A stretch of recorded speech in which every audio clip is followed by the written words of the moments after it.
Aujourd'hui, je comprends que je devrais me reconstruire d'à zéro, individuer qui je suis. Je comprends que de l'autre côté, mon moitié, il a fait des progrès. Les déclics, normalement, il arrive dans les deux parties. À niveau énergétique, je ressens de très fortes énergies. Je ressens beaucoup. J'ai toujours ressenti, il était toujours proche de moi, je ne l'ai jamais oublié. Toutes les émotions, c'était tout en conscience.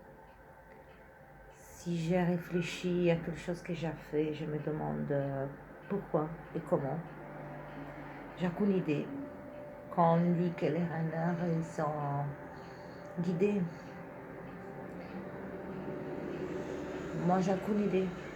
Comment, pourquoi je me suis trouvée à faire des actions, à dire des choses, à ressembler incroyable. Mais le moment qu'il arrive le déclic, on comprend que quand même la plusieurs part de l'humanité est intrapolée dans cette formatation inconsciente qui nous porte à d'avoir des images, des masques, des fausses personnalités ou quand même de faire des choses qui ne nous appartiennent pas. On va suffoquer le cœur, on va suffoquer les émotions, on devient superficiel, on est robotisé.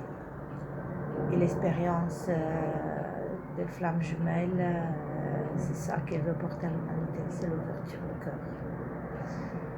L'amour inconditionnel, la compréhension, parce que de l'autre côté, on trouve notre parfait miroir qui nous va renvoyer notre image. De mon côté, c'était vraiment splendide, magnifique. Mon miroir parfait, c'était tellement parfait que j'y croyais d'être le Chaser. Et le jour que je l'ai réalisé, vraiment, pour moi, c'était un choc. J'étais sûre et certaine d'être le Chaser. J'ai suivi tous les conseils sur le Chaser. J'ai regardé toutes les vidéos sur le Chaser. À niveau logique, pour moi, c'était tout clair. C'était parfait.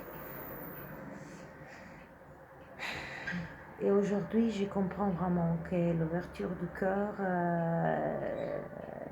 l'amour inconditionnel, la prise de conscience de notre peur, et qu'à la fin, notre autre, il s'éloigne parce que nous, on s'éloigne de nous-mêmes. Donc, toute fois que nous, on se rapproche à nous-mêmes, l'autre, automatiquement, il se rapproche de nous.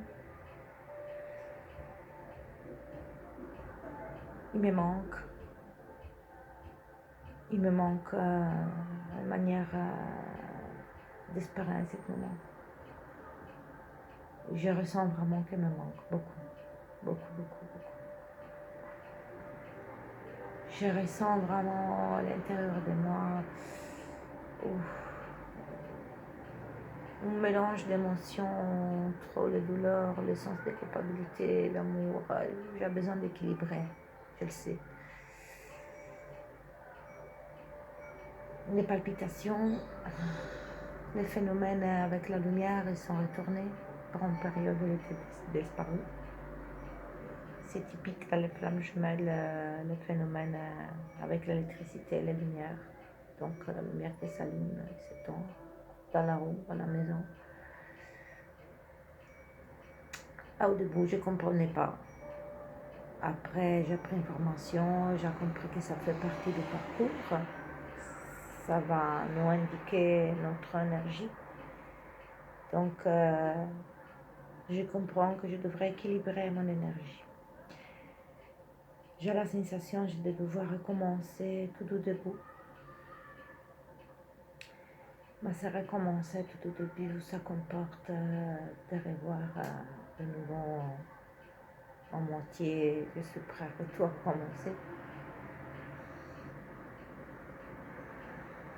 Si je devrais recommencer tout seul, ça me rend triste. Mais l'idée de l'avoir rencontré, ça me donne la force.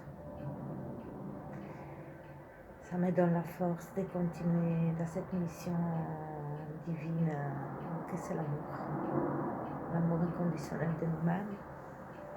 Pour aimer nous-mêmes, on devra apprendre qui est nous au début.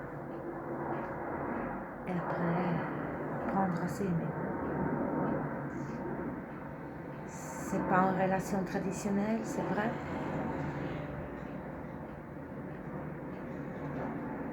Je suis consciente du lien, je connais tous les passages, toutes les étapes.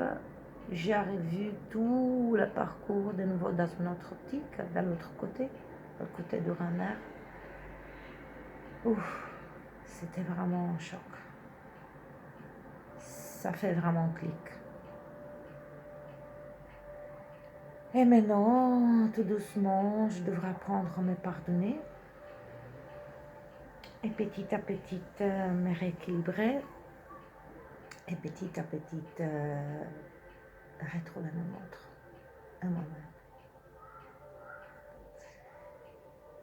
Merci de m'avoir écouté.